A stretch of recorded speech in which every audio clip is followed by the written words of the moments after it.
லட்டூஸ் welcome to laddu குட்டி vlogs. இன்னைக்கு ராகி கஞ்சி பார்க்க போகிறோங்க. அதுக்கு பால், ராகி மிக்ஸ், நாட்டு சர்க்கரை, தேவையான அளவு உப்பு எடுத்துக்கோங்க. வாங்க எப்படி செய்யறதுன்னு பார்க்கலாம். நான் இன்னைக்கு காய்ச்சி ஆற வச்ச பால் எடுத்துக்கிட்டேங்க. இதில் உங்கள் ஃபேமிலிக்கு எந்த அளவுக்கு ராகி மிக்ஸ் தேவையோ அந்த அளவுக்கு நீங்கள் ஆட் பண்ணிக்கோங்க. இன்னைக்கு 3 ஸ்பூன் ஆட் பண்ணிக்கிட்டேன். ஏன்னா என் ஃபேமிலி மெம்பர்ஸ் 4 பேர். அதனால் நீங்கள் 1 ஸ்பூன் கம்மியாக 3 ஸ்பூன் ஆட் பண்ணிக்கோங்க. உங்கள் ஃபேமிலி மெம்பர்ஸ்க்கு எவ்வளோ தேவையோ அதுக்கு தகுந்தாப்பில் அதை எடுத்துக்கலாம். நெக்ஸ்ட்டு கட்டிகள் விழாத அளவுக்கு இதை நல்லா கிளறி விட்டுக்கோங்க. ஏன்னா பால் சில்லுன்னு இருக்குன்றதுனால நீங்கள் ஈஸியாக என்ன பண்ணிக்கலாம் அப்படின்னா அந்த மிக்ஸை கிளறிக்கலாம்.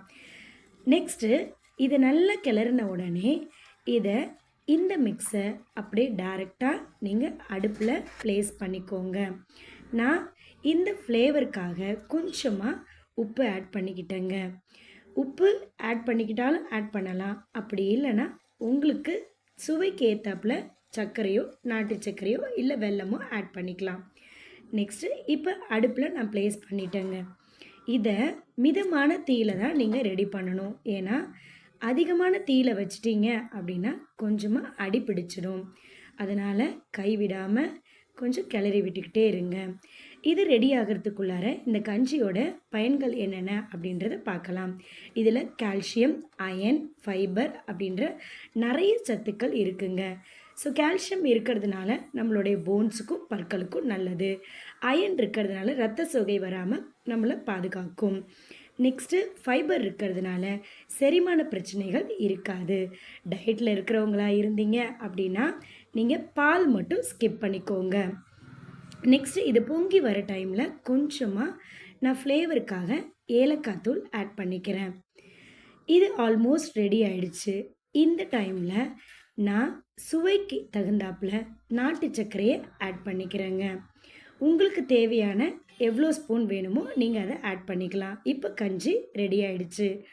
நெக்ஸ்ட்டு நம்ம லன்ச் ரெசிபிக்கு என்ன பார்க்க போகிறோம் அப்படின்னா தேங்காய் பால் பிரியாணிங்க.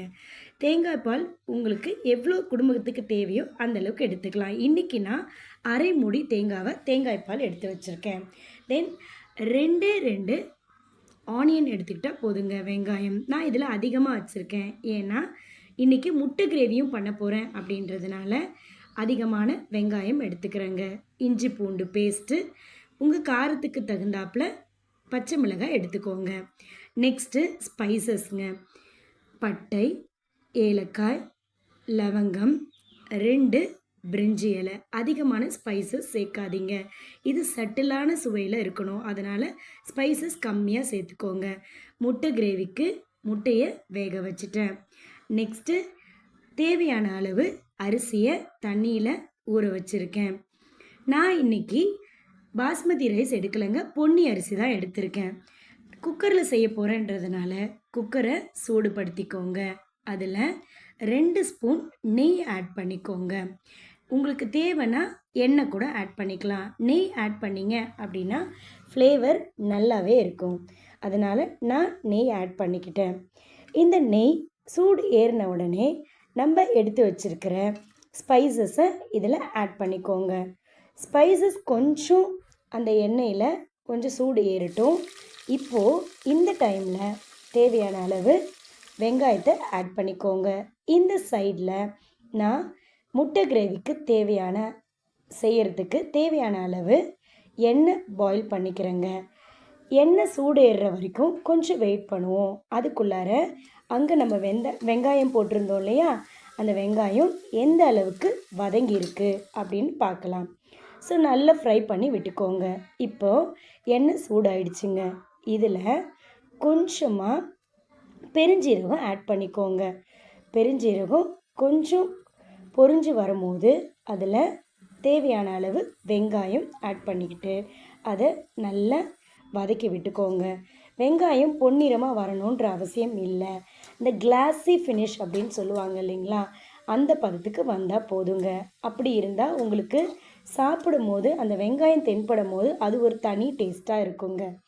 இந்த சைடு வெங்காயம் பிரியாணிக்கு நல்லாவே வந்துருச்சுங்க.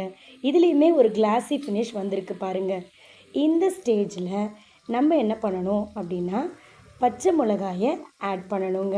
இதையும் நான் ஆல்ரெடி சொல்லியிருக்கேன். உங்கள் காரத்துக்கு தகுந்தாப்பில் நீங்கள் பச்சை மிளகாய் ஆட் பண்ணிக்கோங்க. இதில் நான் 4 சின்ன பச்சை மிளகாய் ஆட் பண்ணியிருக்கேன். நெக்ஸ்ட்டு ஃப்ளேவருக்காக புதினா இலையை ஆட் பண்ணியிருக்கேங்க. இது கொஞ்சம் வதக்கி விட்டதுக்கப்புறம் இந்த சைடு கொஞ்சமாக தக்காளி எடுத்து நான் 2 தக்காளி எடுத்திருக்கேன்.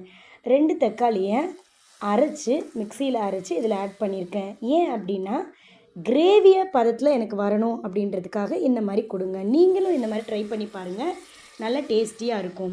வெங்காயம் எல்லாமே வதங்கிருச்சு. இந்த டைமில் 1 கப் அரிசிக்கு 2 கப் தேங்காய் பால் நான் எடுத்திருக்கேன். நீங்கள் பாஸ்மதி எடுத்திருக்கீங்க அப்படின்னா 1 கப்புக்கு 1.5 கப் எடுத்துக்கிட்டால் போதும்.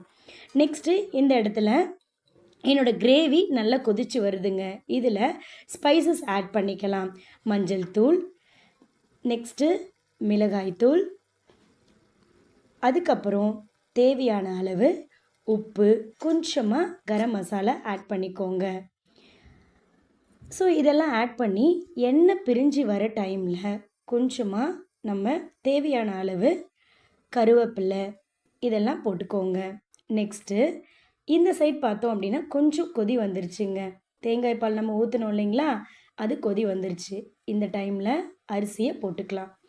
அரிசி போட்டு கொஞ்சம் பாயில் ஆன டைமில் நம்ம பாருங்கள் பாயில் ஆகிடுச்சு. இந்த டைமில் குக்கரை மூடி 2 விசில் வச்சிடலாங்க. நெக்ஸ்ட்டு உப்பு தேவையான அளவு உப்பு போட்டு ஆட் பண்ணி சேர்த்துக்கோங்க. இந்த சைடு கிரேவி ரெடி ஆகிடுச்சு. முட்டையை ஆட் பண்ணிக்கிட்டேங்க. இன்றைக்கி நம்மளுடைய லஞ்ச் ரெடி ஆகிடுச்சு. அவ்வளோதாங்க. கொத்தமல்லி இலை தூவி நம்ம முட்டையை ரெடி பண்ணிட்டோம். இந்த சைடும் நல்ல கொதி வந்துருச்சு. நம்ம குக்கரை மூடி 2 விசில் விட்டாச்சு. இங்கே பாருங்கள் எல்லாமே ரெடி ஆகிடுச்சு. முட்டை நம்ம சாதம் பாருங்கள் உதிரி உதிரியாக வந்துருச்சு. Thank you friends. லைக் பண்ணுங்கள், ஷேர் பண்ணுங்கள், கமெண்ட் பண்ணுங்கள்.